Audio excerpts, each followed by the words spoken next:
आज Doubtnut app download करें। Doubtnut पर अपने सभी गणित, रसायन विज्ञान, भौतिक विज्ञान और जीव विज्ञान के डाउट्स का करो सफाया। बस प्रश्न की फोटो खींचो, एक ही प्रश्न को क्रॉप करो और तुरंत वीडियो सोल्यूशन पाओ। अभी डाउनलोड करें। हेलो दोस्तों, हमारा प्रश्न है आपतन विचलन वक्र किसे कहते हैं? निम्न बिंदुओं के आधार पर स्पष्ट कीजिए। पहला है ग्राफ और दूसरा क्या है? उपयोग। ठीक है, तो आपतन विचलन वक्र हम कहते हैं कि वैसा वक्र जो क्या करे आपतन कोण, ठीक है, प्रिज्म के आपतन कोण और प्रिज्म के विचलन कोण के रूप में हमें प्राप्त होता है। ठीक है, तो इसे क्या कहते हैं? आपतन विचलन वक्र कहते हैं। ठीक है, तो इसके लिए हम सबसे पहले देखते हैं ग्राफ। तो देखिए, मान लेते हैं ये ABC प्रिज्म है, ठीक है, और ये क्या है? हमारा प्रिज्म कोण है। ठीक, तो जब हम प्रिज्म पे प्रकाश आपतित कराते हैं तो वर्ण विक्षेपण की क्रिया होती है। ठीक है, ये अपवर्तन के फलस्वरूप ये आपतित किया जाना और इसका अपवर्तन के फलस्वरूप क्या होती है? यहाँ से वर्ण विक्षेपण जो हमें 7 रंग प्राप्त होता है। ठीक है, वर्णपट पे, तो ये होती है वर्ण विक्षेपण की क्रिया प्रिज्म से।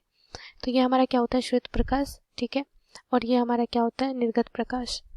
तो यहाँ पे अगर हम AB पृष्ठ पर लंब डालें तो ये कोण क्या होता है? हमारा आपतन कोण, और ये होता है अपवर्तन कोण। ठीक, इस पृष्ठ पे अगर हम लंब डालें तो ये कोण हमारा AC पृष्ठ के लिए क्या होता है? आपतन कोण की तरह कार्य करता है, R डैश, और ये क्या है? हमारा निर्गमन कोण I डैश। ठीक, विचलन कोण की अगर हम बात करें तो विचलन कोण का क्या मतलब है कि चूंकि जब प्रकाश की अपवर्तन की घटना होती है तो वह अपने मार्ग से क्या होता है? विचलित होता है। तो अगर प्रिज्म नहीं रहता तो यहाँ पे क्या होता है? ये प्रकाश कुछ इस प्रकार से निर्गत होती। ठीक है, और यहाँ पे ये क्या है? निर्गत प्रकाश। तो निर्गत प्रकाश को अगर हम थोड़ा इस तरह से बढ़ाएं, ठीक है, तो आपतित प्रकाश और निर्गत प्रकाश के बीच का जो कोण है यही क्या कहलाता है? विचलन कोण कहलाता है, जिसे हम लोग डेल से सूचित कर रहे हैं कि वो अपने मार्ग से कितना विचलित हो रहा है।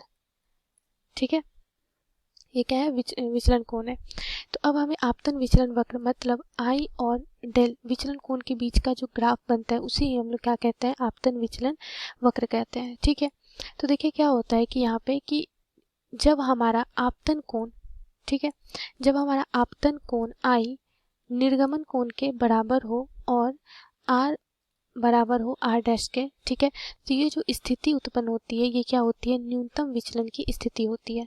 ठीक है, क्या होती है? न्यूनतम विचलन की स्थिति, अर्थात डेल क्या होता है? ये न्यूनतम विचलन की स्थिति में आता है। मतलब यहाँ पे जो रंग हमें प्राप्त होता है उसका क्या होता है? न्यूनतम विचलन होता है।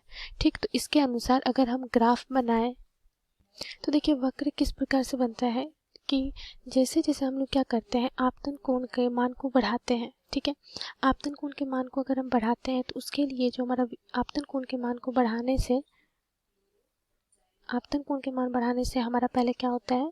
विचलन कोण का मान क्या होता है? कम होता है। ठीक है, जैसे ही हमें न्यूनतम विचलन की स्थिति प्राप्त होती है, अर्थात जब हमारा I और I डैश बराबर हो जाता है तो वहाँ पे हमें न्यूनतम विचलन की स्थिति होती है।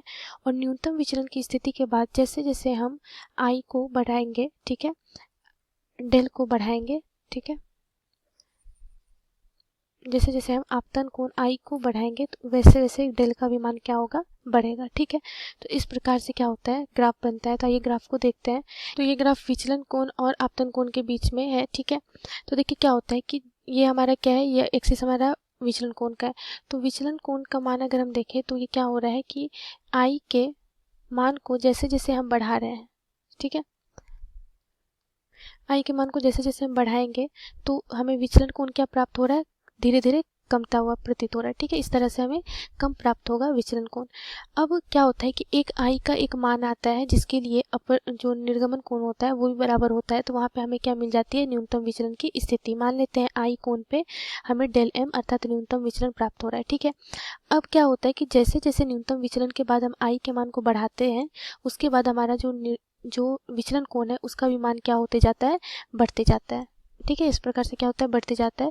तो ये क्या होता है? हमारा जो विचलन कोण और आपतन कोण के बीच का वक्र होता है हमें प्राप्त होता है। ठीक है, अब हमें उपयोग बताना है। तो उपयोग क्या होता है कि इस वक्र से हम लोग क्या कर सकते हैं? प्रिज्म के पदार्थ का अपवर्तनांक ज्ञात कर सकते हैं। ठीक, जिसके लिए हमारे पास सूत्र होता है म्यू बराबर sine A plus del M बटा 2 बटा साइन A बटे 2। ठीक है, तो इस प्रकार से हम लोग क्या कर सकते हैं?